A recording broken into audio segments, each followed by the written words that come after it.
आप सबके नमस्ते बा, प्रणाम बा, जय श्री राम बा। और फाइनली ये वीडियो कुछ अलग होके वाला बा। यही से आपसे अनुरोध बा कि वीडियो के पूरा देखब और ज्यादा से ज्यादा शेयर करब।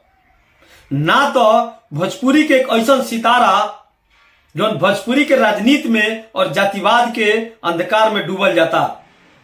जब भी आपके दिमाग में भोजपुरी आवत हुई या भोजपुरी गाना सुनत होखब तो पहिलका नाम पवन सिंह के आवत हुई। और इस सत्य बा कि पावर स्टार पवन सिंह से बड़ा गायक भोजपुरी में केहू नहीं के। ई चाहे दुनिया के या संसार के कोनो इंसान से पूछ ली तो बात यह कही कि एक नंबर लायक पवन सिंह ही बाड़न। लेकिन सवाल है एक नंबर के नहीं के, सवाल है 2 नंबर के बाद। भोजपुरी के यूट्यूबर इतना कचरा कर दिले बड़न कि Khesari Lal Yadav 1 number, Pawan Singh 2 number, Pawan Singh 1 number और खेसारी लाल यादव 2 नंबर, कि वो सितारा के नाम ये अंधकार में डूबल जाता। जेकर हम बात आज रउआ लोग से कहे वाला बानी। का ये सही रही कि 2 नंबर खेसारी लाल यादव जी के रखल जाए? ई खेसारी लाल यादव जी के भी पता बा कि हम वो लेवल के गायक ना हई। वो एक्टर कलाकार बहुत अच्छा हवन लेकिन सिंगर बिल्कुल अच्छा ना हवन। रहल बात की गाना ज्यादा चलेला खेसारी लाल यादव के, तो गाना ढोनी चटनो ज्यादा चलल बा। ई कोनो मैटर नहीं करत कि जेकर ज्यादा गाना चली ओकर भी क्वालिटी बा।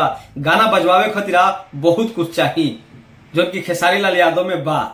यही से उनका गाना ज्यादा बाजेला। अब अपना सवाल पे आवल जाओ कि 2 नंबर के बाटे।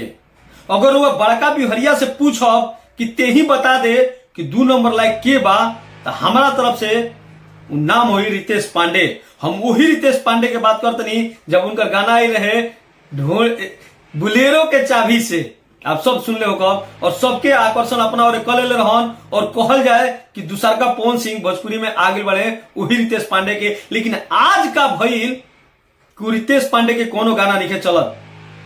लोग दर्शक ऐसा बटा गिल बड़न राजनीति में कुछ कलाकार के वजह से कि उ गायक के क्वालिटी ना ओकर नाम के पीछे टाइटल देख के गाना सुनत रहन। और आप सबसे हम खुद पूछल चाहतनी कि का रितेश पांडे के नाम 2 नंबर लायक नहीं खे? अगर नहीं खे तो आप हमारा कमेंट बॉक्स में कमेंट करके जरूर बताइए कि बड़का बिहारी 2 नंबर पर रितेश पांडे से भी बढ़िया गायक ई बड़न। और बड़ी सोच समझ के बताई। इस सवाल हमारा मन में बहुत दिन से रहे। हम कहल चाहत रही लेकिन हमारा प्लेटफार्म ना रहे। अब प्लेटफार्म हो गई बात हमरा से बर्दाश्त ना भइला। अपन मन के बात रख देनी रउआ लोग के सामने। और रउआ लोग कमेंट बॉक्स में जरूर बताए कि तू गलत बाड़ा कि सही बाड़ा बड़का बिहारी।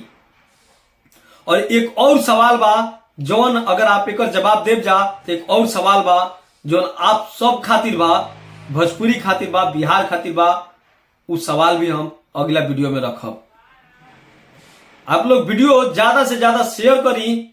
और अगर चैनल के सब्सक्राइब नहीं किए तो भोजपुरी के बाद भोजपुरी में करे वाला भोजपुरी के बेटा के साथे चैनल सब्सक्राइब करके जुड़ जाई।